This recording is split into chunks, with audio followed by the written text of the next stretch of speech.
I had an argument with my dad. He said, you're just, your life is a mess. And he said, when I was your age, I was married, I was having kids, and I was paying my own way through school.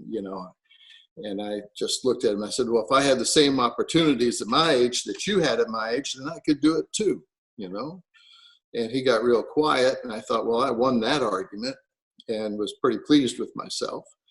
And a few days later, he comes home and he said, Brad, I've arranged for you to go preach at this little country church down the road here in West Virginia. I said, preach? I said, I haven't been to church in years. He said, well, yeah, but you told me that if you had the same opportunities at your age that I had at your age, you could do it. And at your age, I was a preacher. And so I was stuck.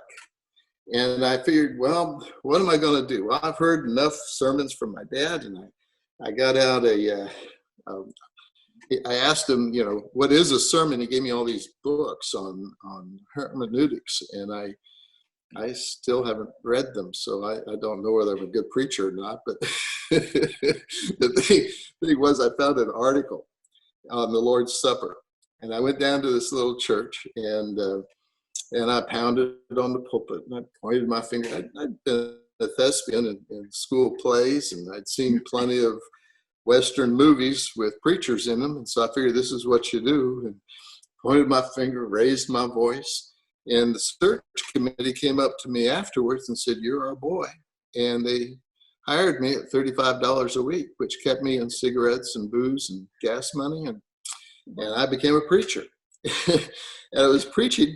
I had to prepare a sermon every Sunday. So at some point I had to read my Bible and come up with something to say to these people. And this went on for a year. Why? Until, it was crazy. But then, amazing.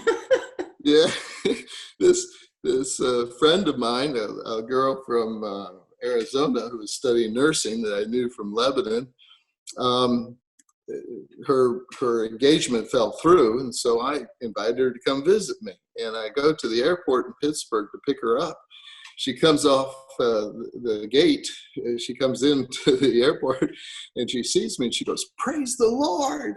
And I'm going, "What? What's that?" And so I had to put on my religious face and try to pretend to be a pastor. And she just wanted to talk about Jesus. And I thought, this is crazy. What happened to her? She said, well, I always thought I was a Christian, but I wasn't a Christian. I only got saved last week.